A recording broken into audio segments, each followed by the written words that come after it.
Amados irmãos e amadas irmãs, hoje vamos dar continuidade ao estudo que começamos a apresentar na semana passada, no qual falamos a respeito de Aviv.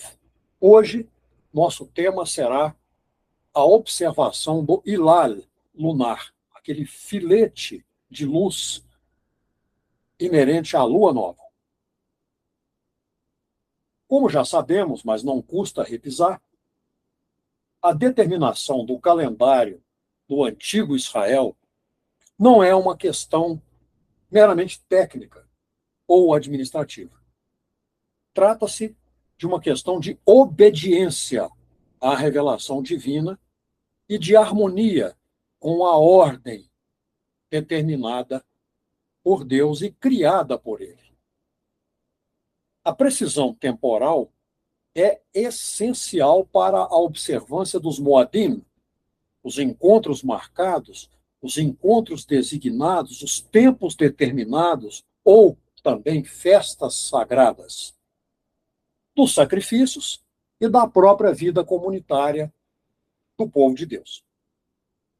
O presente estudo, já na sua segunda parte, continua a linha proposta de defender com base exclusivamente na Torá escrita a tese de que a determinação do primeiro dia do mês, em hebraico, Rosh Chodesh, era realizada mediante a observação visual do Hilal lunar, isto é, aquela primeira e tênue luz, ou aquele primeiro e tênue vislumbre da lua crescente no céu ocidental, logo após o afastar do sol.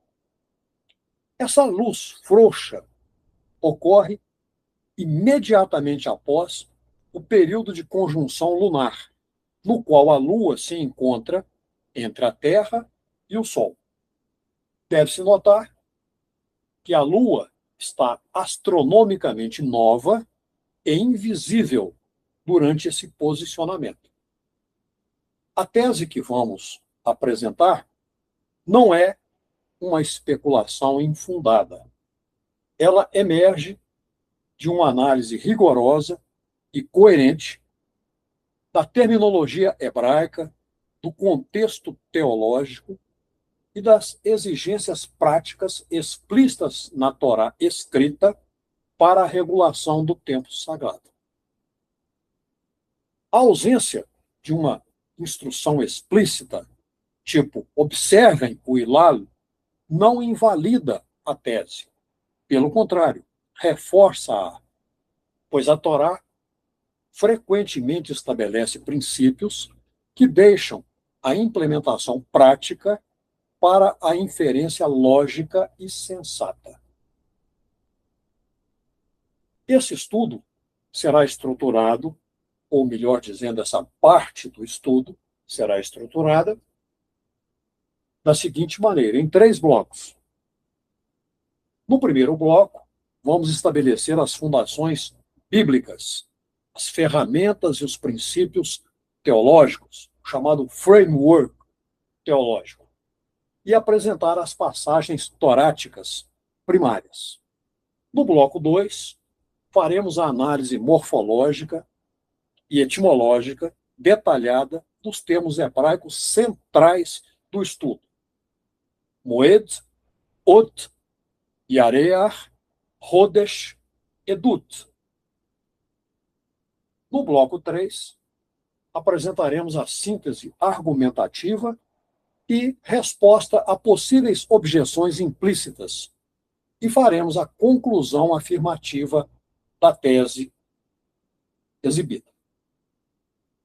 Vamos para o primeiro bloco, o fundamento cosmológico. Nosso referencial bíblico está em Bereshit 1, versos 14 a 19. A narrativa da criação, em Bereshit 1, estabelece o fundamento cosmológico para toda a compreensão do tempo no Israel antigo. O verso Bereshit 1, 14 contém a declaração mais fundamental. Vou ler apenas em português, na melhor tradução possível. E disse Deus: haja luminares no firmamento do céu, para fazer separação entre o dia e a noite. E sejam eles para sinais e para tempos determinados, ou encontros marcados, e para dias e anos. Passamos agora à análise exegética desse verso. Primeiro ponto: a função primária dos luminares. O texto estabelece que os luminares possuem 4 funções ordenadas por Deus: separação entre dia e noite, que é uma função do próprio ritmo circadiano dos acontecimentos. Segundo, sinais, marcadores visíveis que comunicam informação temporal. Terceiro, tempos determinados ou designados, ou encontros marcados, ou festas, moedim, períodos sagrados fixados pela observação celestial. Quarto, dias e anos, ciclos maiores de tempo. Notemos que a estrutura hebraica de Bereshit 1:14 é profundamente significativa. O verbo raiá, ser, no imperativo, yahi, indica não apenas criação, mas inclui designação de propósito, ou seja, os luminares não são acidentalmente úteis para marcar o tempo. Eles são divinamente designados para essa função. Ponto 2. O conceito de sinal, em hebraico, ot. A palavra ot aparece 79 vezes na Torá escrita. Seu campo semântico, ou seu campo de significado, é fundamentalmente visual e perceptível. Vejamos alguns exemplos. Bereshit 1:14-19, em que os luminares são apresentados como sinais. Bereshit 4:15, e pôs Iá um sinal em Caim, isto é, uma marca visível. Shemot 4:8-9. Moshe recebe sinais para convencer Israel. Todas são manifestações físicas visíveis. Shemot 12:13. E o sangue ser-vos-á por sinal nas casas, um sinal visível de proteção divina. Nessas passagens, vemos que o sinal, quando essa palavra aparece na Torá, é, por definição, algo que deve ser visto, observado e interpretado. Um sinal invisível seria uma absoluta contradição ao que está escrito. Portanto, se os luminares são sinais para os tempos, e eles o são, então o método de determinação do tempo deve ser observável. Ponto 3. O conceito de moedim, tempos determinados. O termo no singular, moed, aparece 49 vezes na Torá escrita, quase sempre em contexto de festas sagradas e assembleias comunitárias. Alguns exemplos cruciais. Vaikra, Levítico 23:2. Dize aos filhos de Israel: as festas de Iá, que proclamareis como santas convocações, são estas: meus tempos determinados, meus moadei, ou moadim. Vaikra, Levítico 23:4. Estas são as festas de Iá, santas convocações, que vós convocareis no seu tempo determinado. Bamoadam. Bamidbar 9:2-3. Números 9:2-3. Os filhos de Israel guardarão Pêssar em seu tempo determinado, no 14º dia desse mês, Bamoadô. A conexão entre luminares que foram criados para serem sinais e tempos determinados, as festas ou os encontros marcados ou os tempos determinados, é explícita e teologicamente fundamental na passagem que já lemos, Bereshit 1:14. Em Bereshit 1:16 a 18, temos a identificação dos luminares. O que diz o texto? E fez Deus os dois grandes luminares, o luminar maior para governar o dia, e o luminar menor para governar a noite e as estrelas. Significado exegético. Nessa passagem, no original em hebraico, temos o verbo mashal, que significa governar, ter domínio. Esse verbo é aplicado tanto ao Sol quanto à Lua. A Lua governa a noite. Seu governo não é metafórico, é funcional.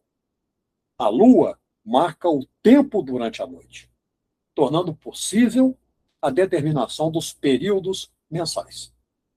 O ciclo lunar é o único mecanismo natural que é observável sem instrumentos, apenas com a visão humana, produz ciclos de aproximadamente 29 dias e meio, é preciso e repetível, portanto, permite uma sincronização das comunidades e é acessível a toda a população, porque não requer conhecimento especializado nem instrumentos avançados.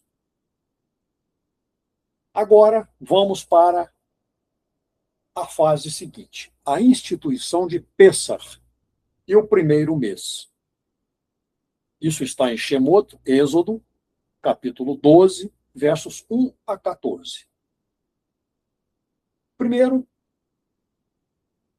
vamos focar no contexto da revelação, que está em Shemot 12, versos 1 e 2.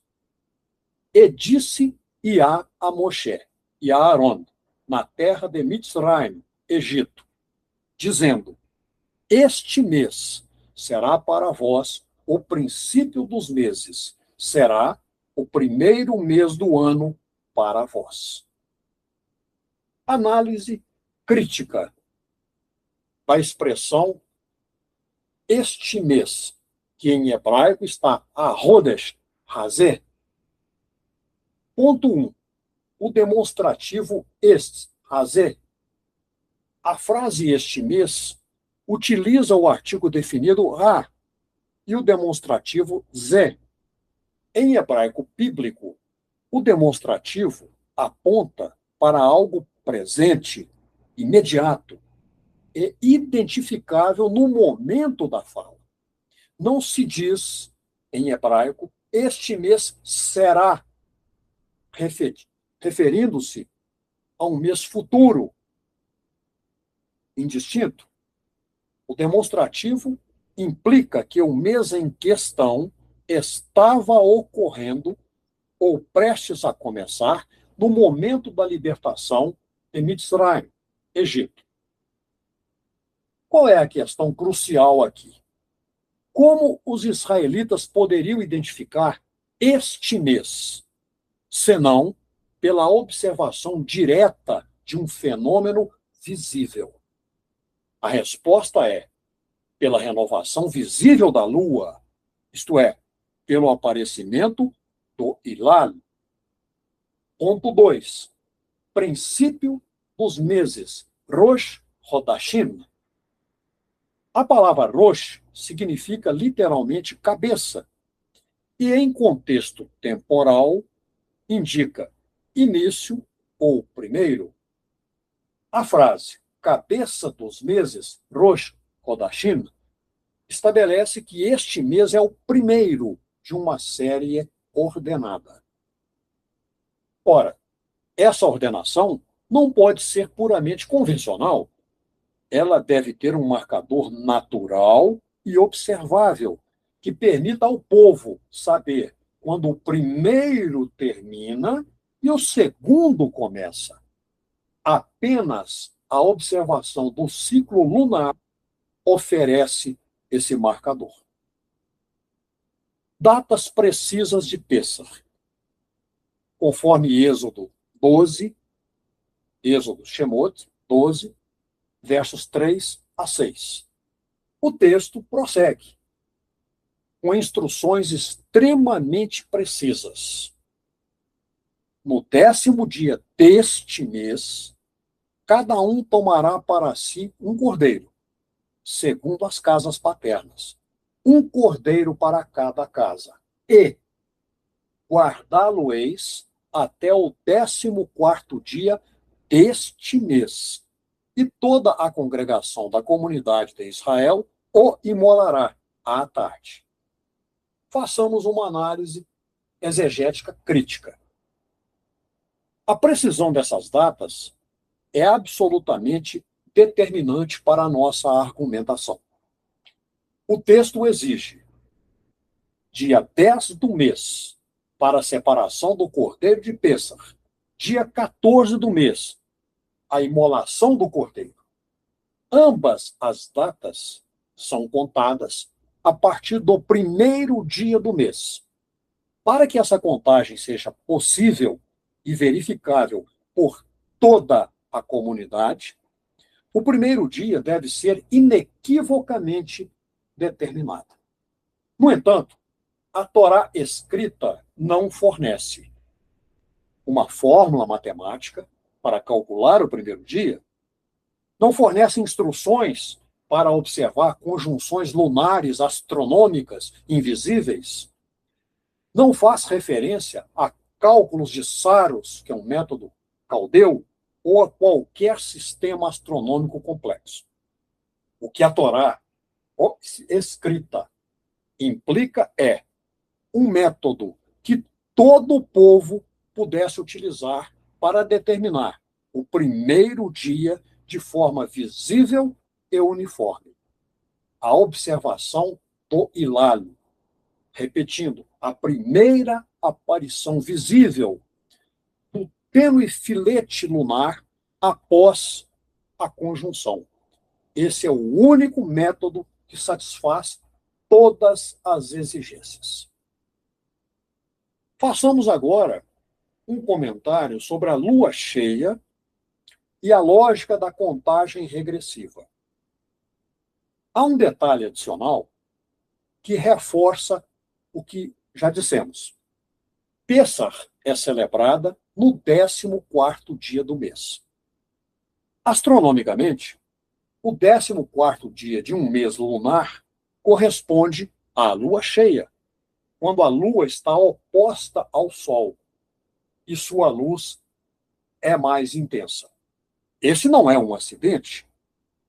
A Torá escrita sincroniza Pêssar com a lua cheia, que é o ponto mais visível e simbolicamente significativo do ciclo lunar. Isso evidencia para nós que o calendário israelita era fundamentalmente lunar e que a contagem começava pela primeira aparição lunar visível, o hilal. Se o mês começasse em um ponto diferente, por exemplo, pela lua cheia, o 14º dia não seria lua cheia. A correspondência é perfeita entre 14º dia e lua cheia prova que o mês era contado a partir do primeiro filete lunar visível, primeiro filete da lua nova. Vamos agora caminhar pelas ofertas do Rosh Chodesh e a santidade do início do mês. Em Bamidbar, Números 10:10, nós temos menção às trombetas, não shofar, trombetas, no Rosh Chodesh. Nos dias da vossa alegria e nas vossas festas e nos princípios dos vossos meses, tocareis as trombetas sobre os vossos holocaustos e sobre os vossos sacrifícios pacíficos, e ser-vos-ão por memorial perante vosso Deus. Qual é o significado disso? O princípio do mês, o Rosh Hodashim, é designado como uma ocasião de convocação comunitária, marcada pela sonoridade das trombetas e pelo oferecimento de sacrifícios.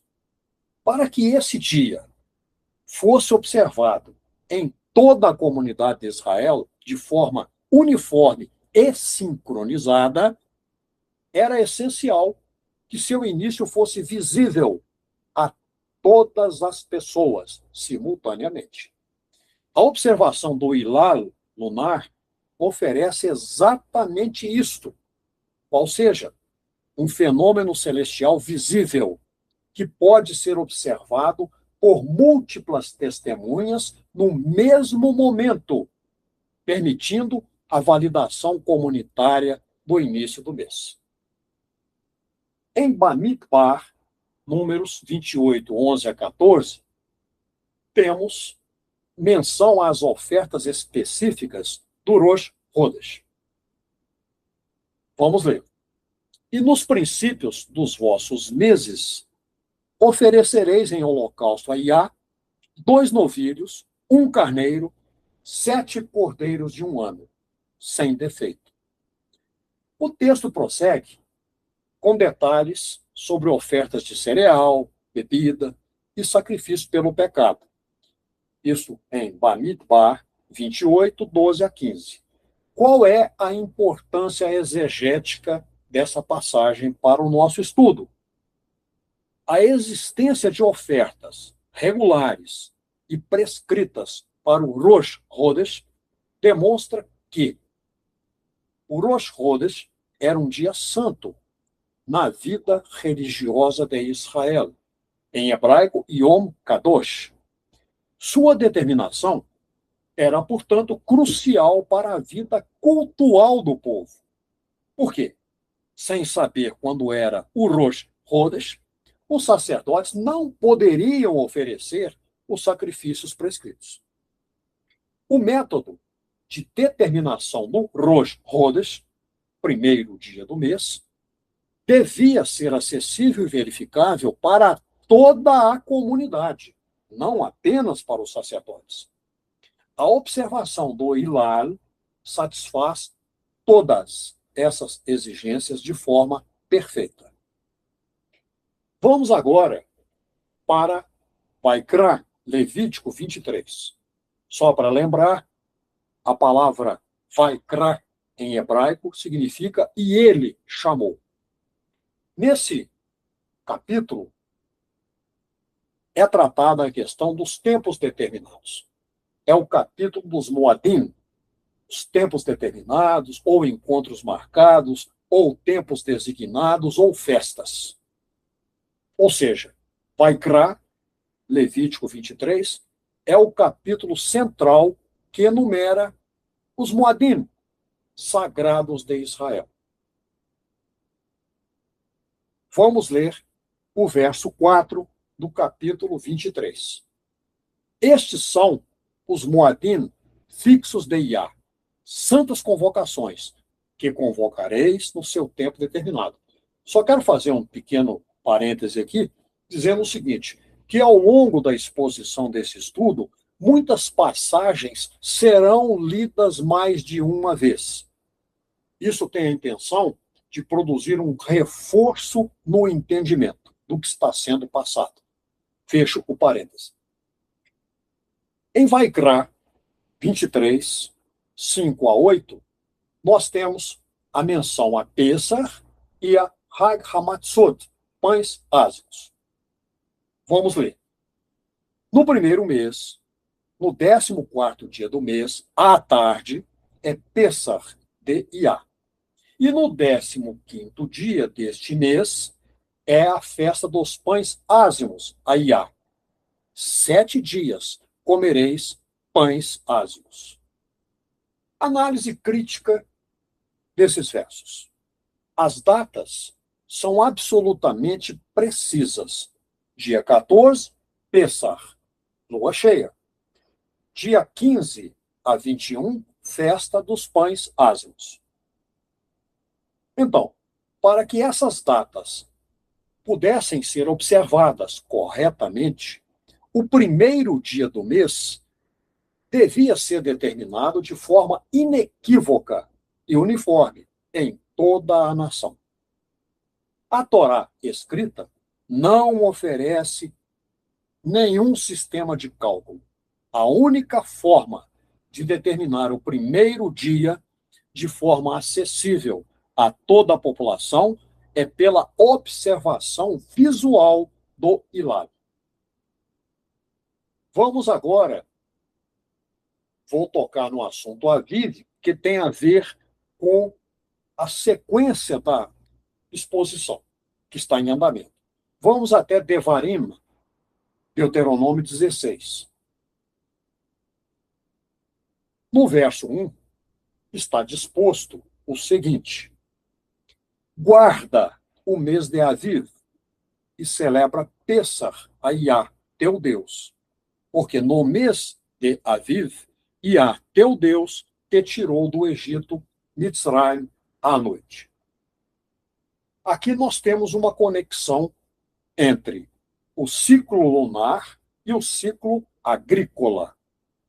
Como já vimos exaustivamente, o termo Aviv não é um nome convencional para um mês. Significa literalmente espigas verdes e, metaforicamente, por extensão, inclusive, passou a significar a própria estação da primavera. Refere-se, esse termo, à condição das plantações de cevadas em Israel, que estão no estágio de amadurecimento. A Torá escrita, portanto, não fixa o mês de Pessach em uma data solar absoluta.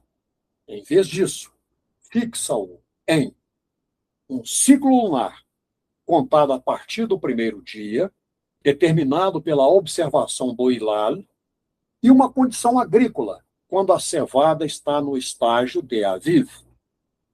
Esse sistema exemplifica perfeitamente como o método de observação funciona.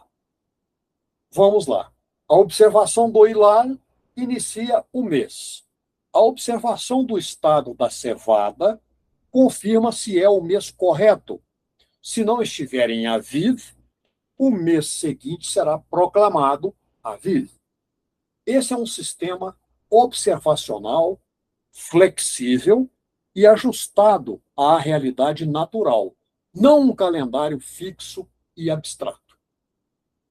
Façamos agora uma breve conclusão do que foi apresentado até aqui, neste bloco. Fizemos a análise das passagens ditas fundacionais da Torá escrita. Bereshit 1, Shemot, Êxodo 12, Bamidbar, Números 10 e 28, Vaikra, Levítico 23 e Devarim, Deuteronômio 16. A análise dessas passagens estabelece inequivocamente que os luminares, especialmente a lua, são designados como sinais para os tempos determinados, ou encontros marcados, ou tempos designados, ou festas. Isso está em Bereshit 1:14. O calendário é fundamentalmente lunar, com meses contados a partir de um ponto inicial específico e observável pela comunidade. A precisão na determinação do Rosh Chodesh é essencial para a observância dos tempos determinados, ou encontros marcados, ou tempos designados, ou festas, e para o sacrifício. A Torá escrita não fornece um sistema de cálculo astronômico. Ela implica um método observacional acessível a todas as pessoas. A única interpretação coerente é que o Rosh Chodesh era determinado pela observação visual do hilal lunar.